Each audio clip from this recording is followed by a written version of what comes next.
फिर अगर भगवान नहीं है तो हमारा जीवन भी नहीं है। जैसे अभी हवा चल रही है, हवा चल रही है ना, हम सांस लेते हैं, सांस छोड़ते हैं, हवा दिखाई देती है, लेकिन उसके बिना हमारे प्राण नहीं चलते। वैसे ही वो महादेव जो है वो दिखाई नहीं देते, लेकिन उनके बिना हमारे जीवन का पल प्रतिपल चल ही नहीं सकता। महादेव की इच्छा से ये दुनिया बनी है। इस दुनिया में अलग अलग चीजें बनी, पेड़ पौधे बने हैं, पानी है, आग है। नहीं जाते थे, जंगल के ही पेड़ पौधे से फल तोड़कर खा लेते थे, पत्ता जो है पीस कर पी लेते थे, झरना और नदी जो पानी जिसमें है उसमें से पानी निकाल कर पी लेते थे। यानी जीवन जीने के लिए तो सारी चीजें महादेव ने दी हैं। तो अगर हम देखेंगे कि ये दुनिया किसकी है, ये सारी चीज किसकी है, तो किसकी है बताइए? हमारी है, आपकी है, इस जिला के किसी अफसर की है? नहीं ना। किसकी है? महादेव की है। तो महादेव की दुनिया हुई ना ये दुनिया जिसने बनाई है, ये दुनिया भी तो उसी की होगी। यानी महादेव की दुनिया में तो हम लोग रहते हैं। जैसे हम अपने पिता के घर में रहते हैं तो पिताजी के लिए भी कुछ करते हैं कि नहीं करते हैं। तो महादेव की दुनिया में जब रहेंगे तो महादेव के लिए कुछ भी नहीं, नाम भी नहीं लेंगे उनका।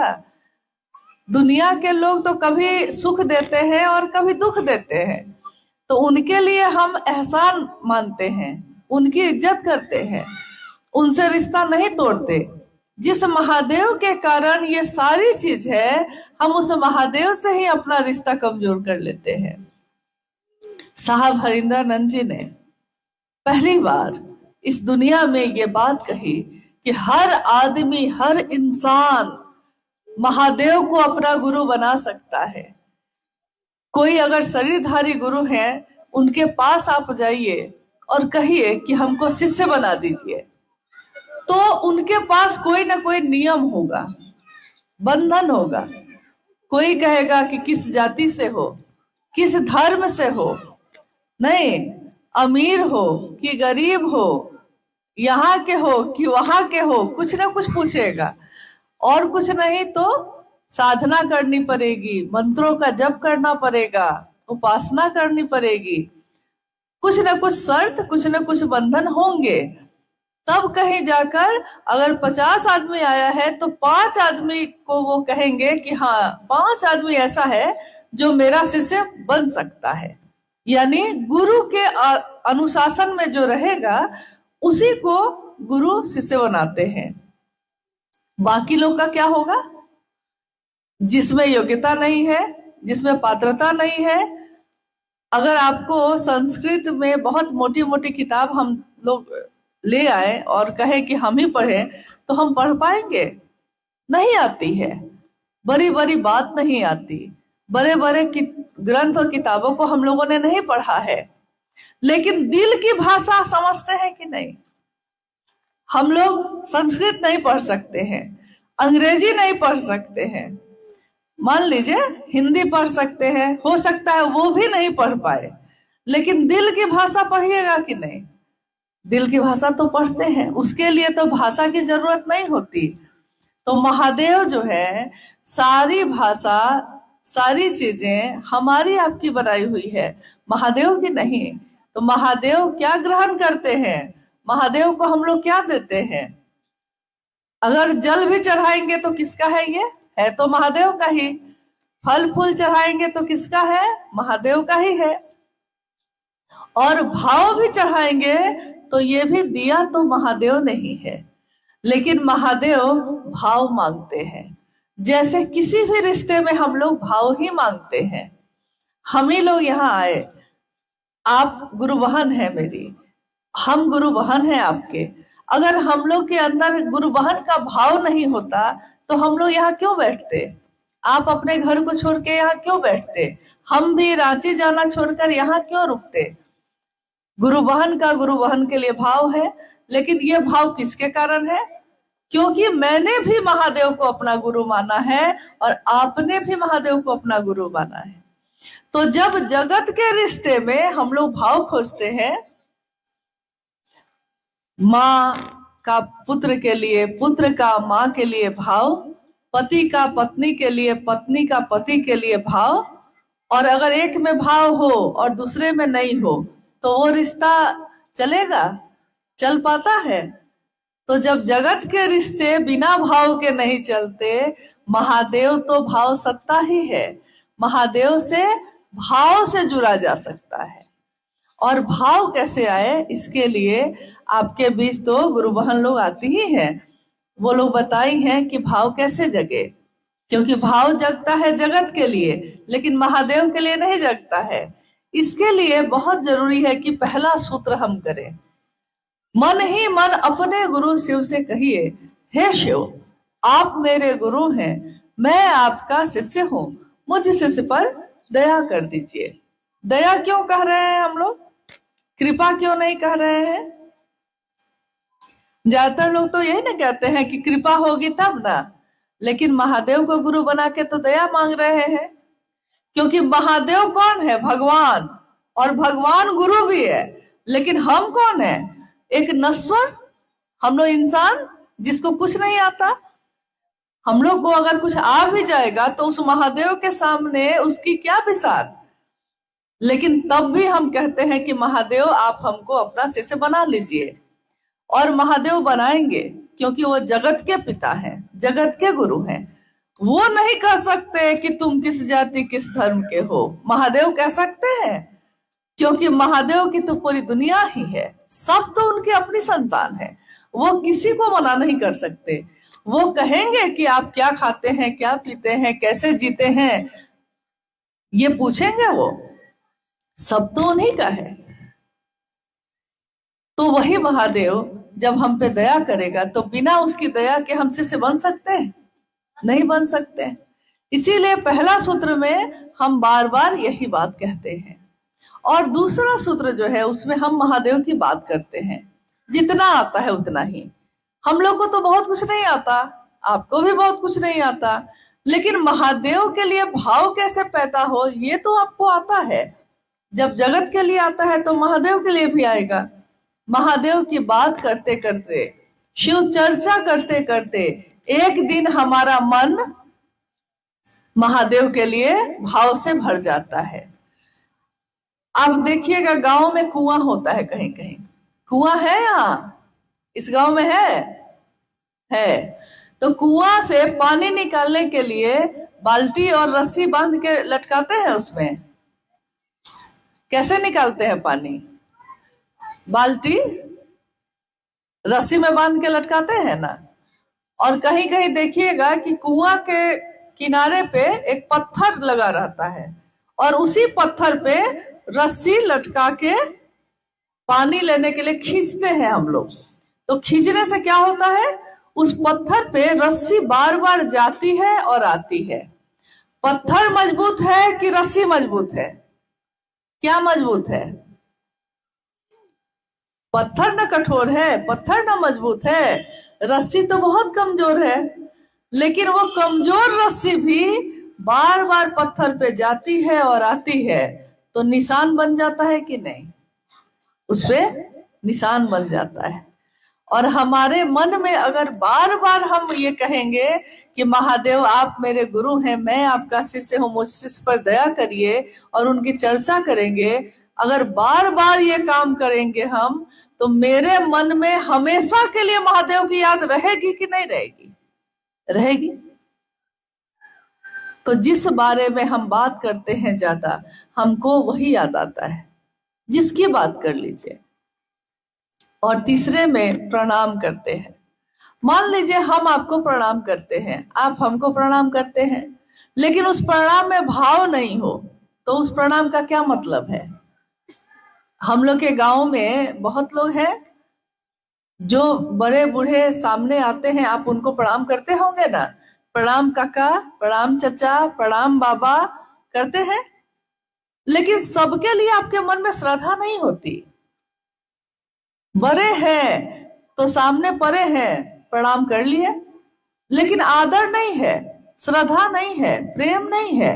सामने आ गए हैं तो प्रणाम कर लिए हैं। तो साहब हरिनानंद जी ने कहा कि महादेव को भी वैसा ही प्रणाम मत करना, महादेव को भाव से प्रणाम करना। और भाव कैसे आएगा? तो बार बार ये दया जो हम मांगेंगे, बार बार चर्चा करेंगे तो भाव आएगा, तो एक दिन प्रणाम भी होगा। महादेव को किया हुआ एक प्रणाम, अगर एक प्रणाम भी पहुंच गया महादेव के पास तो कितने जन्म के लिए बहुत है। हमारे लिए जो बहुत बड़ी चीज है उनके लिए तो बहुत छोटी है। आप देखिए जंगल में सांप मिलता है कि नहीं? सांप का दर्शन हुआ है कभी? हाँ, हुआ है। सांप ने एक बार कहा था कि यार तुम लोग कहते हो कि सांप का दर्शन हुआ है, सांप का असली दर्शन कब होता है? सांप देखना उसका दर्शन करना नहीं है। सांप का असली दर्शन तब हुआ अगर वो सांप काट ले, जहर उतर जाए, तो ना सांप का असली दर्शन हुआ। महादेव का असली दर्शन कैसे होगा? जब महादेव के लिए मेरा मन भाव से भर जाए और मेरे मन के, मेरी चेतना के स्तर पे वो महादेव उतर जाए, तब ना असली दर्शन हुआ। तो इसके लिए हम लोग पूरी कोशिश करेंगे कि इस काम को हम लोग करते रहें, और दुनिया के लिए, सबके लिए करते हैं हम लोग। अपने घर परिवार के लिए काम करते हैं कि नहीं? जो अपने हैं उनके लिए करते हैं ना, तो महादेव भी तो अपना है। महादेव के कारण ही ये सारे लोग अपने हैं मेरे। अगर महादेव ना हो तो ये कोई अपना नहीं है। यहाँ के लोगों का शासन हुआ, आंदोलन, यानी किसी एक विशेष काम के लिए कि ये काम गलत है, इस काम को बंद कर देना चाहिए, इसके लिए आंदोलन किए जाते हैं। लेकिन ये जो शिव के शिष्य आए, उन्होंने कहा कि शिव की शिष्यता जागरण है, यह क्रांति या आंदोलन नहीं है। क्रांति सत्ता बदलती है, आंदोलन किसी विशेष कार्य से मुक्ति पाने के लिए किया जाता है।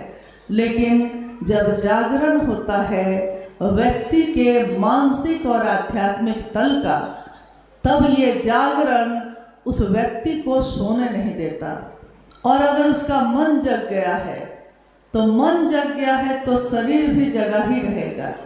मन ही सो गया है, तब शरीर के जगे रहने का भी कोई अर्थ नहीं। शिव भी अपनी शक्तियों के बिना शव ही माने गए हैं। शक्तियां यानी ऊर्जा, ऊर्जा यानी जगी हुई है, जो देख रही है, जो कर रही है, जो सुन रही है। अभी आपने थोड़ी देर पहले मां नीलम आनंद जी की उस छवि को देखा।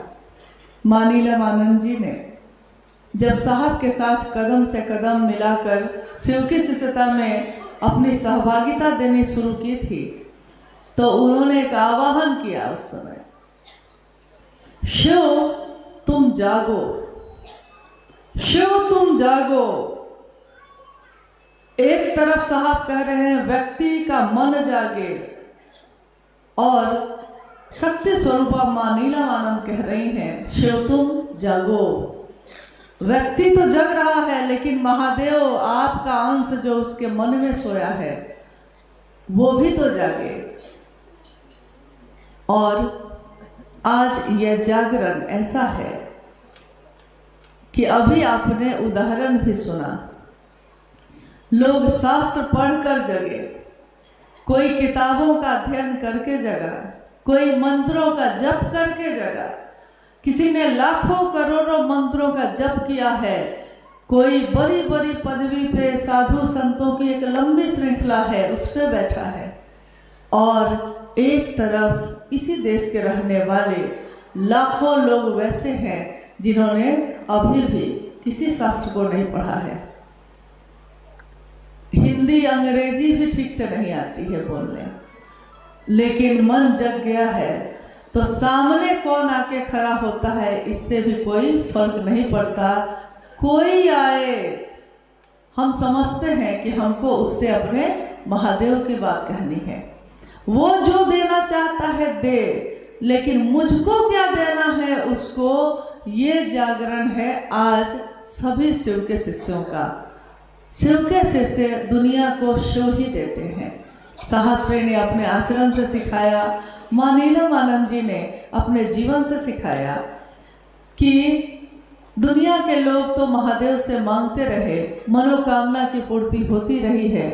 कामनाओं की पूर्ति के लिए अपने लिए सब गए महादेव के पास, लेकिन महादेव के पास, महादेव के लिए आज तक एक ही सत्ता का जिक्र आया है कि जिसने कहा हो महादेव तुम मुझको चाहिए।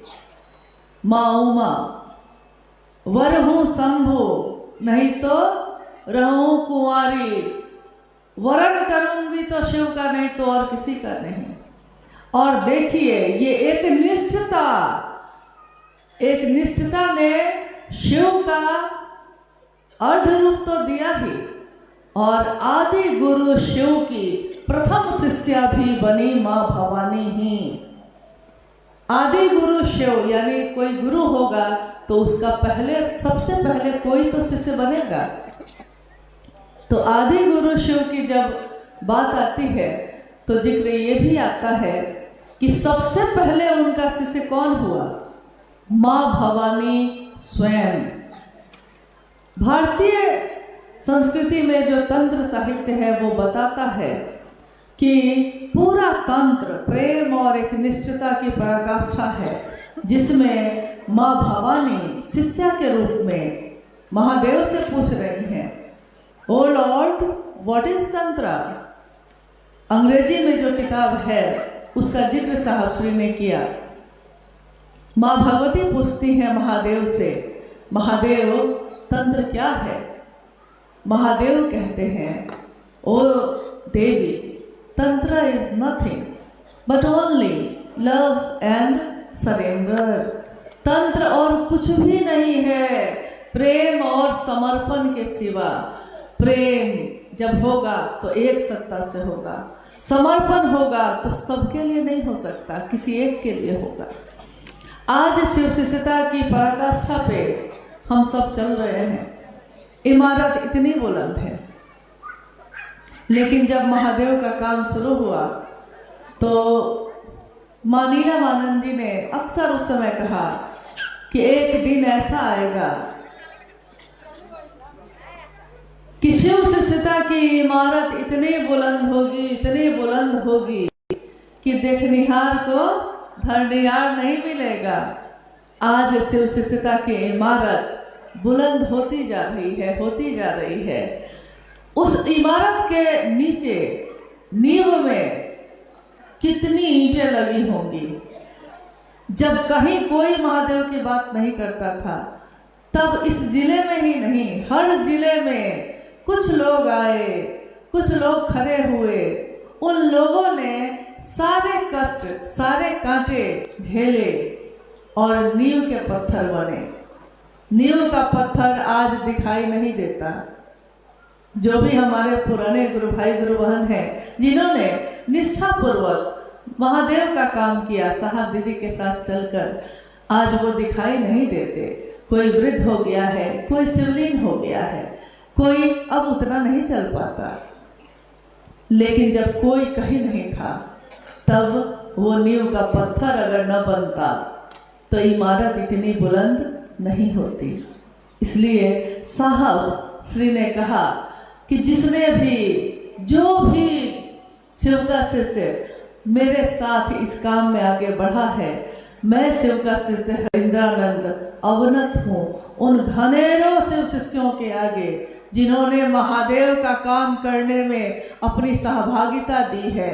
ये वो लोग थे जो धन दौलत वाले नहीं थे।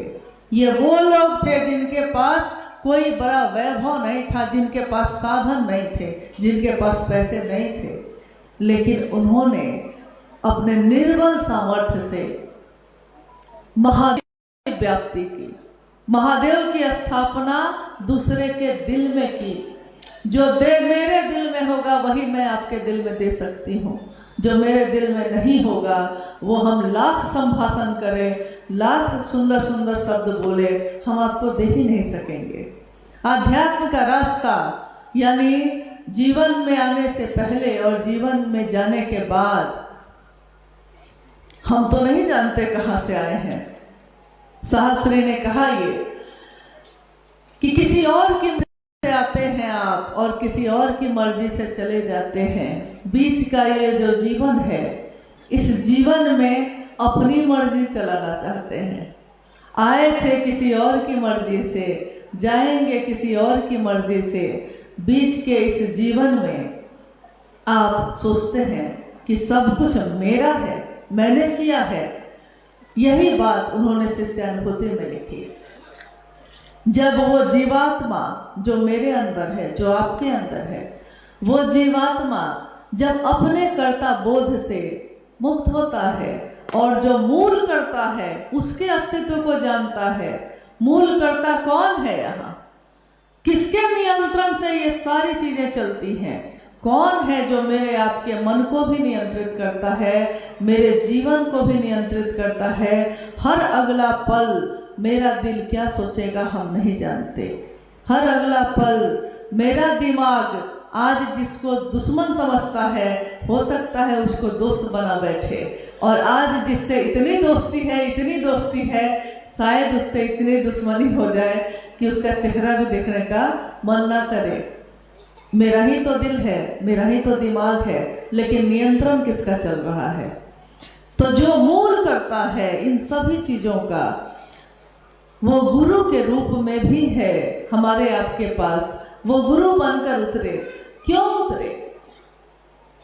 क्योंकि आध्यात्म की ये धरती जब असंख्य आडंबर में डूब गई, संक्रांति काल भी चल रहा था उस समय, कहीं कोई सही गुरु नहीं था, हर जगह छल और धोखे। और साहब श्री ने देखा इतना सुंदर गुरु है महादेव, मैंने शिव को अपना गुरु बनाया।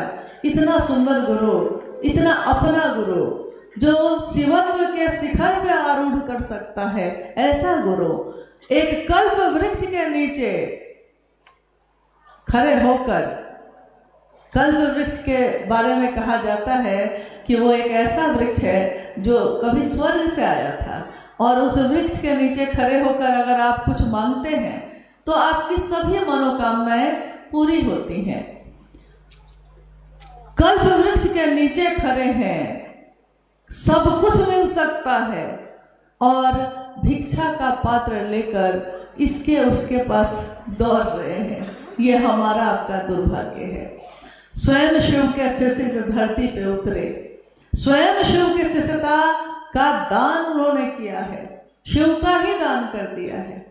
और आज भी हम अगर भटक रहे हैं तो जो भटक रहे हैं ये उनका दुर्भाग्य है, लेकिन जो इस नाव पे बैठ चुके वो तो उस तट पे उतरेंगे ही उतरेंगे। जो इस रास्ते पे चल पड़े, अब पाँव में भी छाले होंगे तो होठों पे तो मुस्कान ही होगी, क्योंकि जो चलते हैं पाँव में छाले भी उन्हीं के पड़ते हैं, लेकिन उन छालों से उनका आनंद, उनकी खुशी कम नहीं होती, बढ़ती चली जाती है। साहब श्री के जीवन में महादेव की शिष्यता का उतरना और इस कालखंड में शक्ति स्वरूपा मां नीलम आनंद जी का उनके साथ आगे बढ़ना, शिव और शक्ति की अवधारणा जो भी इस धरती पे है, अगर वो शरीर में उतरे तो कैसी होगी, ये हमारी आंखों ने, हम में से असंख्य लोगों के आंखों ने देखा है। साहब ने स्पष्ट कहा है, महादेव जो दिखाई नहीं देता, कण कण में है लेकिन दिखाई नहीं देता, वो महादेव हजारों हजार पैर से चलता है, वो महादेव हजारों हजार आंखों से देखता है। ये आंखें किसकी हैं? ये आपकी हमारी है, उन्हीं से देखता है महादेव। चलता किसके पांव से है? इन्हीं शिव शिष्यों के पैरों से चल रहा है। और बोलता किसके मुख से है? हम बोलते हैं, आप बोलते हैं। ये भ्रम हम में से किसको है कि हम बोलते हैं? बोलता भी वो महादेव ही है। मुख भले हमारा हो, आपका हो, लेकिन संदेश तो उन्हीं का है। इतने सालों से इस संदेश को लेकर हम और आप चल रहे हैं। आज मोतिहारी जिले की ये संगोष्ठी है। संगोष्ठी का अर्थ होता है साथ बैठकर गोष्ठी करना, साथ बैठकर बात करना। क्या है, क्या समस्या है, क्या गति है, कितने सुंदर तरीके से और हम चल सकते हैं। और ये चंपारण का जिला इतना बड़ा है कि इसमें 27 प्रखंड हैं। मुझको लगता है कि शायद सभी प्रखंड के गुरु भाई गुरु बहन जो सक्रिय हैं यहाँ उपस्थित होंगे। सभी प्रखंड से लोग हैं यहाँ, हैं, यानी पूरा मोतिहारी जिला का कोई ना कोई प्रतिनिधि तो है यहाँ। महादेव के तरफ से तो साहब श्री स्वयं आए और उन्होंने ही कहा ये सारी बातें, सारे संदेश, सारे सूत्र सब उन्हीं के। अगर वो ना आते शरीर में, क्योंकि लोग अभी बात हो रही थी और इससे पूर्व भी हम लोग सुनते आ रहे हैं कि साहब तो शरीर में नहीं है। अगर वो शरीर में ना आते तो क्या महादेव की बात हम सुन पाते? अगर वो शरीर में ना आते तो महादेव का दर्शन हम कर सकते थे? महादेव तो थे ही, महादेव तो जब से दुनिया है उन्हीं की इच्छा से दुनिया है, तो दुनिया से पहले से महादेव होंगे। लेकिन उस महादेव का दर्शन हम कर नहीं सके, उस महादेव की बात हम सुन नहीं सके। अगर वो शरीर में ना आते तो हम सुन भी नहीं सकते थे। महादेव की दया का रूप उनके रूप में हमारे आपके पास आया। कभी ऐसा भी हुआ कि साहब और दीदी के लौकिक जीवन में किसी भी चीज़ की कमी नहीं थी। तब भी जब कोई जग जाता है, फिर जब वो देखता है कि सब सोए हैं, तो उसके अंदर बेचैनी होती है। हम अपने घर में भी, हम में से, आप में से कोई अगर सबसे पहले अपने घर में जगता होगा और वो देखता होगा कि बाकी लोग सोए हुए हैं, आप में से कोई ना कोई तो सबसे पहले जगता होगा और आप देखते हैं कि बाकी सब सोए हुए हैं, तो कैसी बेचैनी होती है। लगता है कि उठ क्यों नहीं रहा, जग क्यों नहीं रहा, सूर्योदय हो गया है, दिन इतना निकल गया, समय इतना बीत गया, कितने काम हो जाते, उठता क्यों नहीं है। कितनी सुंदर चीज है, सब कुछ कितना अच्छा है, लेकिन ये उठकर देखता क्यों नहीं है। तो एक बेचैनी, आपको चैन, आप जग गए हैं लेकिन आपको चैन से वो रहने नहीं देता। तो हम बार बार जाकर जगाते हैं, उठो भाई उठो, जागो, बाहर निकलो। अगर घर में आग लग जाए सोइएगा, अगर पता हो कि घर में आग लग गई है तो सो सकिएगा। जीवन में अगर ये आग लगी हुई है और महादेव बुला रहे हैं तो जगिएगा कि सोए रहिएगा। तो ये बेचैनी जिस तरह हमारे मन में घर में होती है, उसी तरह ये बेचैनी आध्यात्मिक जगत में जब साहब श्री जगे और उनका मन महादेव से मिला, तो उन्होंने देखा कि महादेव जगा हुआ है लेकिन कोई उनका शिष्य नहीं है, कोई नहीं जगा है। और इस जागरण ने उनको सोने नहीं दिया। उन्होंने कहा कि जागरण वो होता है जो जग गया तो जग गया, अब वो सोएगा नहीं और ना वो कोशिश करना छोड़ेगा कि दूसरे भी जग जाए। इस क्रम में साहब श्री उस समय हर जगह गए, माँ नीलमानंद उनके साथ हर जगह गए। ये दौर वो दौर था जब वो स्वयं डिप्टी कलेक्टर थे और माँ नीलमानंद, आप में से अगर कभी कोई गया होगा मनातूगढ़, तो आज खंडहर है वो, लेकिन खंडहर ये बताती है कि इमारत कभी कितनी बुलंद थी, खंडहर भी बताती है ये। तो एक दिन उनकी घर की, जो लौकिक घर की स्थिति थी, इतने बुलंद थी कि उस जगह से नीचे उतरना थोड़ा कठिन होता है। लेकिन साहब श्री के साथ जब वो चली तो नीचे उतरना कठिन ही नहीं, उनके लिए बहुत आसान था। अखबार बिछा कर बैठी, बस का इंतजार करती रही। कितने गुरु भाई गुरु बहनों के घर में, ऐसे घर में वो रुकी उस समय जिसके घर में दरवाजे भी नहीं लगे थे, जिसके घर के दरवाजे तो नहीं लगे थे, पर्दा तक नहीं था, और जिस घर में जो उसकी स्थिति थी उस स्थिति के अनुसार उस घर में बोरा को ही पर्दा का रूप देकर टांग दिया गया था। ठंड का समय था, पुआल बिछा है और हमारे साहब और दीदी उस पे सोए हैं। क्या मनोकामना थी साहब की उस समय, क्या कामना थी मां नीलमानंद की, क्या उनको हमसे आपसे कुछ चाहिए था? चाहिए तो था, चाहा तो था उन्होंने, आज भी चाह रहे हैं। शिव का शिष्य होना एकमात्र कामना। शिव शिष्यों का इहलौकिक एक ही उद्देश्य होता है, एक ही कामना होती है कि जो जीव है वो शिव हो जाए, शिव का शिष्य हो जाए। मांगा भी तो शिव शिष्यता का उपहार ही मांगा, दिया भी तो शिव शिष्यता का उपहार ही दिया। यानी उन्होंने कहा कि लेना और देना दोनों तो मेरे लिए महादेव ही है। महादेव देता हूँ, महादेव लेता हूँ, और किसी चीज की कामना मुझको नहीं है। लोगों की संख्या बढ़ती चली गई, लोग उनके पास आने लगे, सैकड़ों हजारों में भीड़ आने लगी। शिव का आकर्षण काम तो कर रहा था, लेकिन इस आकर्षण के साथ साथ ज्यादातर लोगों के मन में कोई ना कोई छोटी छोटी कामना थी। साहब श्री ने कहा, मैं शिव को देना चाहता हूँ, लेकिन जो मुझसे मिलने आता है वो अपनी कामना लेकर ही आता है। तो जिसका मन पहले से ही कामना से भरा है, जगह ही खाली नहीं है, मैं महादेव को दूं भी तो कहाँ दूं।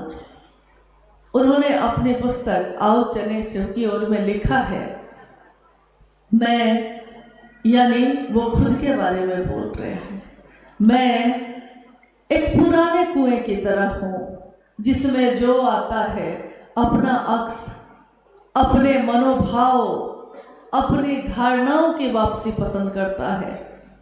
अपना अक्स मतलब पुराना कुआं अगर हो, पानी से भरा हुआ, जल से भरा हुआ, और आप उस कुएं के नजदीक जाइए, कुएं में अगर झांकेंगे क्या दिखाई देता है?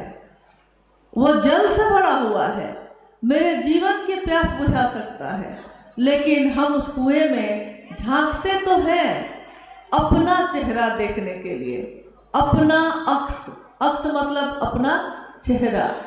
तो पानी में झांका है, दिखाई देता है अपना ही चेहरा। आवाज लगाते हैं, कोई भी आवाज जो उस कुएं में आप लगाते हैं, हम लगाते हैं, लौटती भी वही आवाज है जो आवाज हमने लगाई है। यानी अपनी धारणा हम पहले ही से सोच के बैठे हैं कि हम तो ऐसा ही करेंगे, हम वैसा नहीं करेंगे जैसा साहब चाहते हैं, हम जैसा चाहते हैं हम वैसा करेंगे, हम उनके अनुकूल नहीं होना चाहते, वो मेरे अनुकूल हो जाए, हम उनसे नहीं साधना चाहते, हम उनको साध लेना चाहते हैं। ऐसी धारणा के साथ भी लोग आए। साहब ने कहा, लेकिन ऐसे लोगों को याद रखना चाहिए कि लौटती भी उनकी परछाई ही है। परछाई यानी जो दिखाई दे रहा है वही न लौटेगा आपके साथ, परछाई ही लौटती है। शायद इस धराधाम से जाने तक मैं पुराना कुआं ही बना रहूंगा। ये पीड़ा है उनकी कि क्या मेरे गुरु ने जो आदेश दिया कि जो तुम करते हो दूसरों को करने के लिए कहना, इस आदेश की पूर्ति के लिए मैं चल रहा हूँ, मीलों मीलों चल रहा हूँ, लेकिन ज्यादा संख्या में वैसे ही लोग मिल रहे हैं। कैसे होगा ये कैसे हो, इसके लिए उन्होंने 3 सूत्रों का निरूपण किया। 3 सूत्रों पे हर चर्चा स्थल पे बात होती है। ऐसा नहीं है कि बात नहीं होती, बात तो होती है। लोग कहते हैं कि क्या करना होगा महादेव को गुरु बना के, हम उसको बताते हैं कि 3 सूत्र करना होगा। वो पूछते हैं कि 3 सूत्र में क्या है, हम कहते हैं कि दया मांगिएगा, चर्चा करिएगा और प्रणाम करिएगा, बस इतना ही करना है।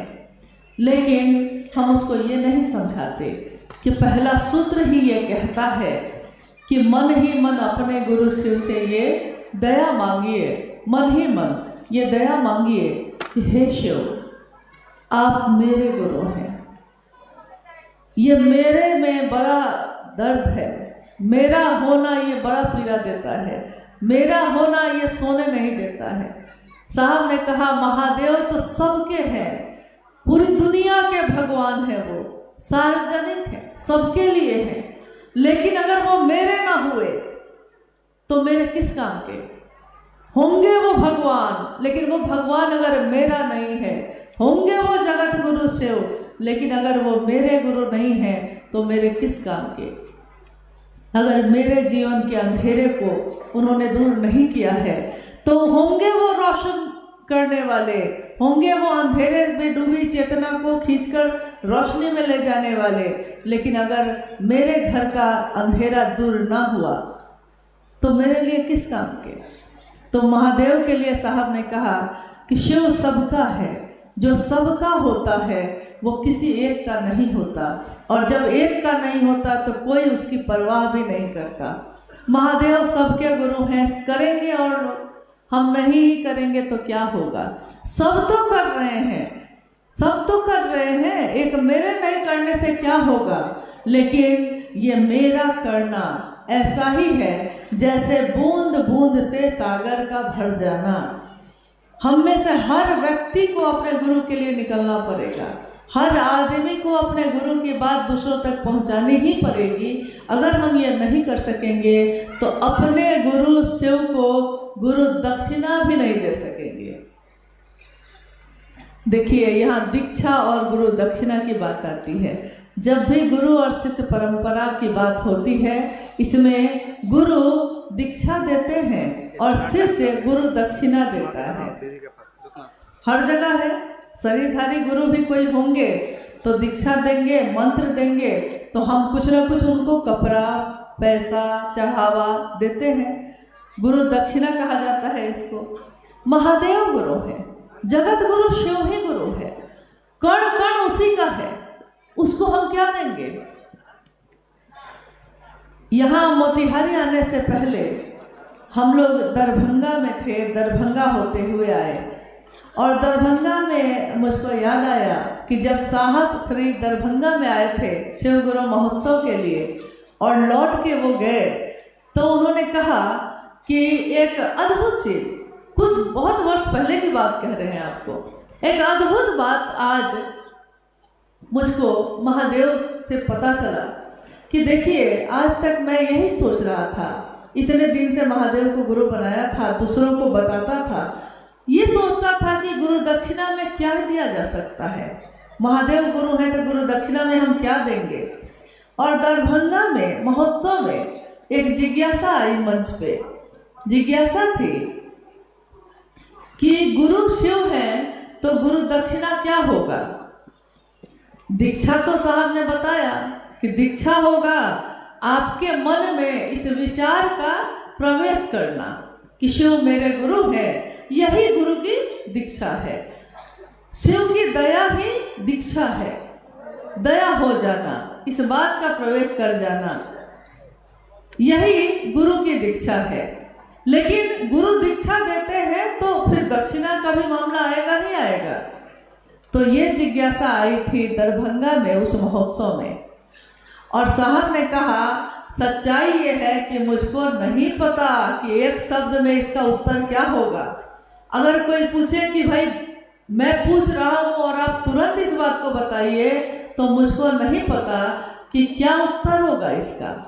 लेकिन उन्होंने कहा कि जैसे ही ये जिज्ञासा पढ़ी गई कि गुरु दक्षिणा क्या होगी, और मैं सोचने लगा कि क्या होगी, और मेरे कानों में एक शब्द गूंज गया। मेरे कान सुन रहे हैं और शब्द, एक शब्द कृतज्ञता। और साहब ने कहा कि मैंने उस जिज्ञासा को लेकर फिर से पढ़ा कि जिज्ञासा आई है कि शिव को गुरु हो हैं तो उनकी गुरु दक्षिणा क्या होगी, और गुरु की दक्षिणा शिव को अगर देनी है तो कृतज्ञता ही होगी और कुछ भी नहीं। शास्त्र ने कहा कि अरे मेरा क्या है इसमें, जो महादेव देता है वो आपको दे देता हूँ, जो महादेव समझाता है सो समझाता हूँ। मैं तो, मेरी स्थिति तो वही है कि गया था मैं शिव को देखने, गया था मैं शिव से मिलने, लेकिन लाली मेरे लाल की जित देखो तित लाल, लाली देखन मैं गया, मैं भी हो गया लाल। मैं लाल से मिलने गया था, महादेव से मिलने गया था, महादेव ऐसे मिले, ऐसा पकड़ा उन्होंने कि आज मैं उनको नहीं देखता हूँ, वही मुझको देख रहे हैं। आज मैं उनको नहीं पकड़ रहा, वही मुझको पकड़े हुए हैं, और ऐसा पकड़े हुए हैं कि मैं हिल भी नहीं पाता। जो वो चाहते हैं सो मुझसे करवाते हैं। गुरु जब पकड़ ले, गुरु के नियंत्रण में अगर शिष्य हो तो गुरु अपने शिष्य को सिर्फ पारस ही नहीं बनाते हैं, अपने जैसा भी बनाते हैं। शिव का शिष्य शिव ही होगा, ये व्याख्या आज नई नहीं है, ये तो हजारों साल से चलती आई है। तो महादेव की दया से,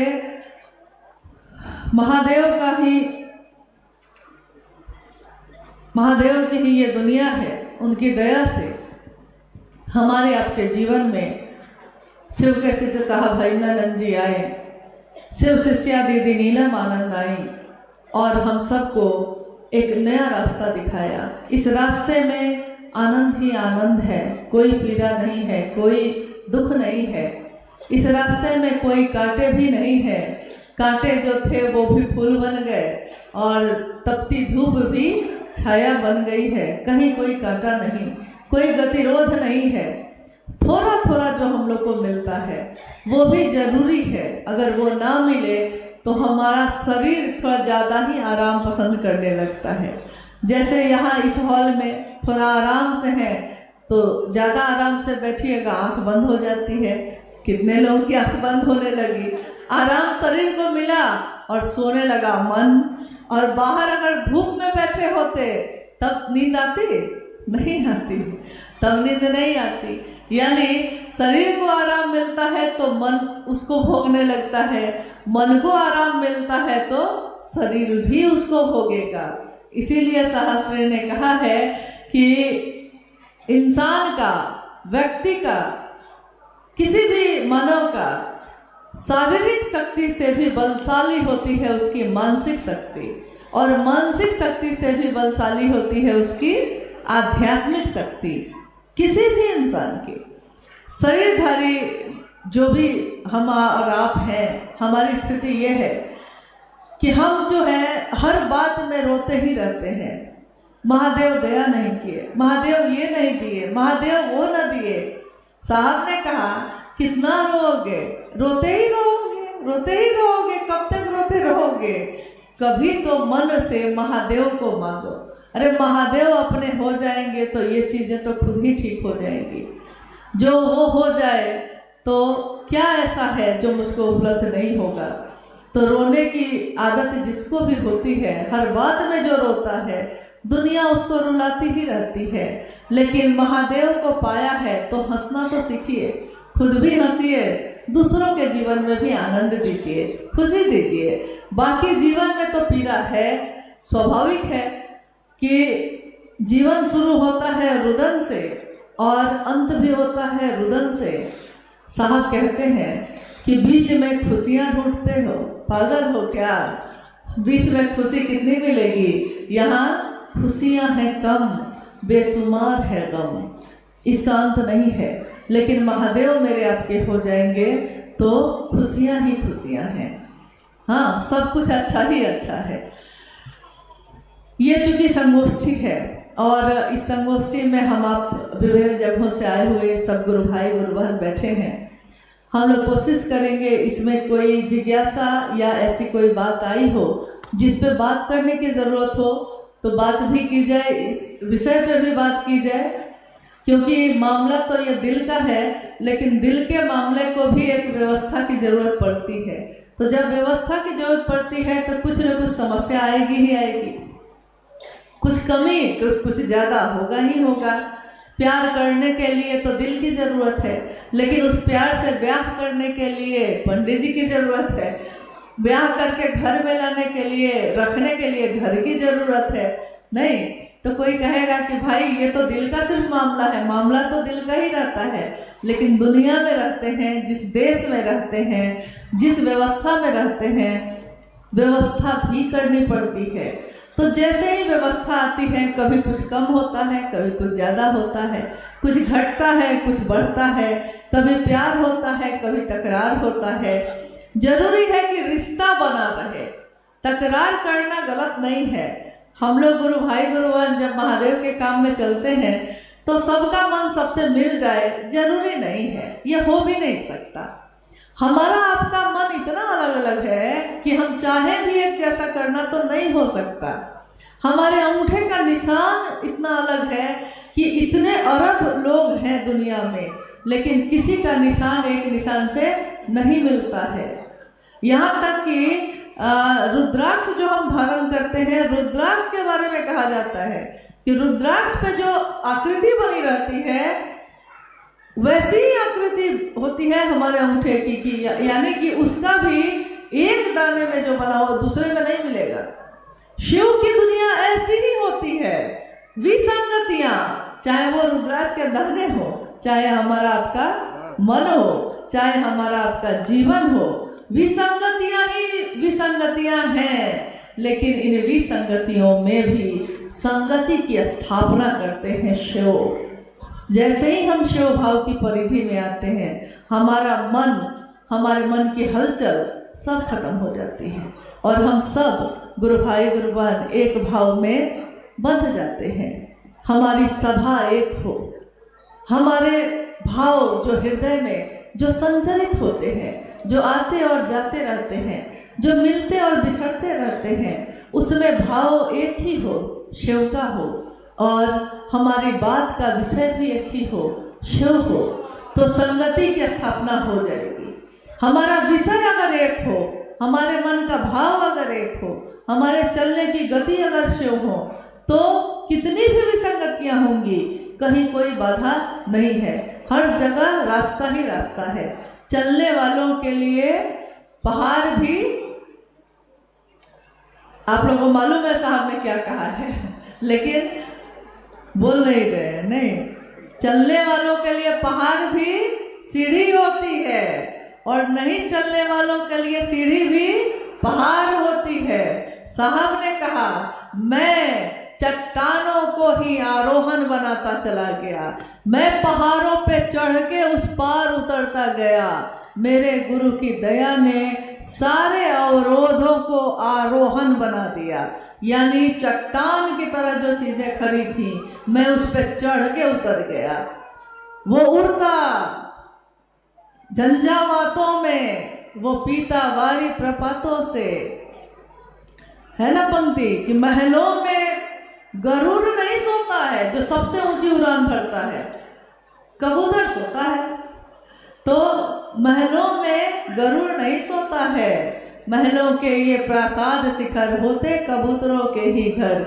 महलों में गरुड़ नहीं सोता है, वो उड़ता झंझावातों में, वो पीता वारी प्रपातों से, झरने से उड़ते उड़ते वो पानी पी लेता है, चट्टानों पे सो जाता है। जैसा शिव है वैसे ही शिव अपने शिष्यों को भी बनाते हैं। शिव संदेश देते हैं कि न्यूनतम व्यवस्था में भी सुखी रहा जा सकता है। शिव के शिष्य भी वैसा ही जीवन जीते हैं। चीजें हैं तो ठीक है, चीजें नहीं है तब भी ठीक है।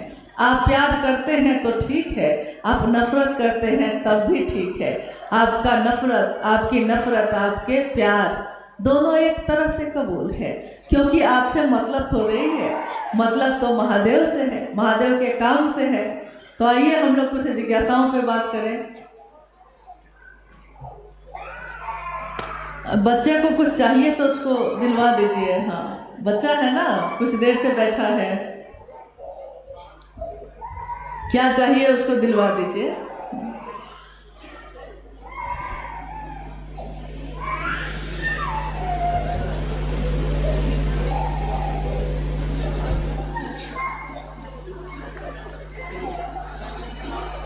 कोई बात नहीं, दीजिए हम ही पढ़ लें।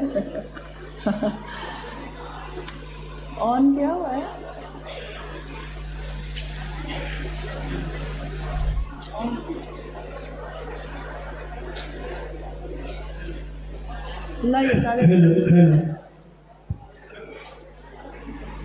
वैसे बहुत ऐसी जिज्ञासा आई है जिसका उत्तर अभी चर्चा के क्रम में लोगों को मिल गया होगा, लेकिन ये जिज्ञासा कुछ लोगों का कहना है कि साहब श्री ने अपना उत्तराधिकारी किसको बनाया? साहब श्री ने अपना उत्तराधिकारी किसको बनाया? देखिए, उत्तराधिकारी गुरु और शिष्य परंपरा में बनाया जाता है। यानी जो गुरु होते हैं, जब वो शरीर में होते हैं, गुरु, गौर कीजिएगा, गुरु की बात हो रही है। उत्तराधिकारी गुरु के रूप में अगर कोई होता है तो वो बनाता है। अब बताइए हमारे गुरु कौन है? बोलते ही नहीं आप लोग। गुरु कौन है? क्या गुरु की मौत हो गई? क्योंकि जन्म का पता नहीं है तो मौत का भी, मृत्यु का भी पता नहीं होगा। तो अगर शरीर में कोई नहीं रहेगा तब ना, वो तो शुरू से ही शरीर में नहीं है। हमारे गुरु शिव तो शरीर में है ही नहीं, तो उत्तराधिकारी बनने का साहस किसको है? किसी को नहीं है, जरूरत भी नहीं है। जब एक गुरु शिव है ही तो दूसरा उत्तराधिकारी यहाँ कौन है हिम्मत जिसको आ जाएगा? नहीं। हाँ, मानसिकता हो सकती है, बनना चाहते जरूर होंगे, क्योंकि ये तो शिव के समय भी हुआ था, कृष्ण के समय भी हुआ था। जब कृष्ण इस धरती पे आए थे तो उस समय भी एक वाकया है कि एक व्यक्ति जिसने शिव कृष्ण की तरह का ही सब कुछ धारण कर लिया और लोगों को कहने लगा कि वो जो कृष्ण है वो नकली है और मैं जो कृष्ण हूँ मैं असली हूँ। तो हुआ ये कि मामला लोगों के बीच बढ़ा, लेकिन जो सच है वही सच रहता है, जो झूठ है वही झूठ होता है। धीरे धीरे लक्षण बताने लगते हैं, आपके लक्षण ही बता देते हैं कि आप साधु हैं कि आप दुष्ट हैं। कपड़े आपने चाहे कुछ भी पहने हो, लेकिन लक्षण से पता चल जाता है। साधु तो मन होता है किसी का।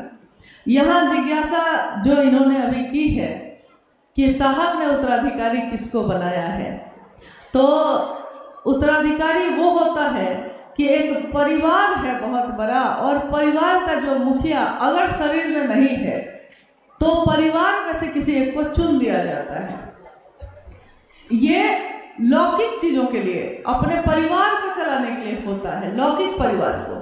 लेकिन जब आध्यात्मिक परिवार की बात आती है, पारलौकिक जगत की बात आती है और जगत गुरु और शिष्य की परंपरा की बात आती है, तब ये बात लागू नहीं होती है। और साहब को ये पता है कि ऐसा होगा ही होगा, क्योंकि जब माँ नीलम शरीर से शिवलीन हुई थी तब भी कुछ लोगों ने ये कहना शुरू किया था कि माँ ने, दीदी ने अपनी ऊर्जा का संचरण मुझ में कर दिया तो मुझ में कर दिया, ऐसा लोग बोलने लगे। कुछ लोग बोलने लगे, जो नजदीक बैठते थे उसमें से कुछ लोग बोलने लगे। तो जब साहब को ये पता चला तो उन्होंने इन बातों पे लोगों को समझाया भी, जागरूक भी किया।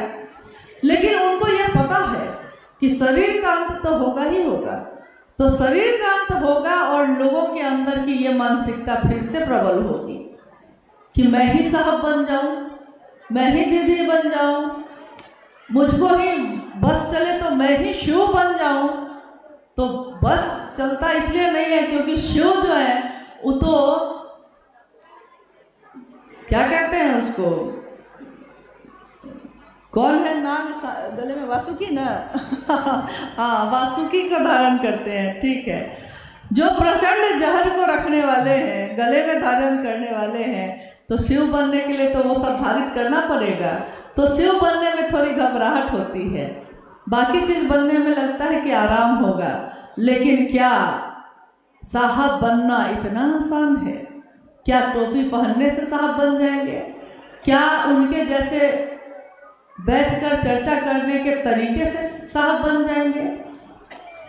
जो बनना चाहते हैं उनके जैसा, तो मन को बनाना होगा, हमारा हृदय उनके जैसा बने, हमको मेरे मन में उनका दर्शन हो, ऐसा बनना होगा। लेकिन अगर बाहरी चीज़ों से बनना चाहते हैं तब तो आइए उन सारी चीज़ों से गुजरना होगा जिन चीज़ों से साहब श्री गुजरे हैं। तो चलिए सबसे पहले शमशान में जाइए और 14 साल तक अनेक गुरुओं को पहले गुरु बनाइए। शमशान में अगर जीवित बच गए तो कब्रिस्तान में आइए, कब्रिस्तान में अगर जीवित बच गए तब कुल कुंडलनी जगाइए। पहले कुल कुंडलनी जगेगा तभी ना, मतलब असंभव है। एक सांचा बनाकर शिव ने खुद ही तोड़ दिया। चांद भी सोचता होगा कि किसको बनाया है महादेव ने, नहीं, क्योंकि इसके जैसा हंसी कोई और है नहीं, इतनी सुंदर मूर्ति कोई और है नहीं, ऐसा शिव का शिष्य धरती पे उतरा ही नहीं जिसने जगत का भला सोचा हो, जिसने सबके लिए अच्छा सोचा हो, सबके लिए शुभ सोचा हो। तो ऐसा तो कोई दूसरा बन नहीं सका। कहते हैं महादेव ने बनाया होगा और सांचा ही तोड़ दिया होगा कि दूसरा कोई बन भी ना सके, बन भी नहीं सकेगा। और साहब चाहते भी नहीं हैं कि कोई दूसरा साहब बन जाए। साहब चाहते हैं कि सब शिव ही बन जाए। तो बनिए शिव।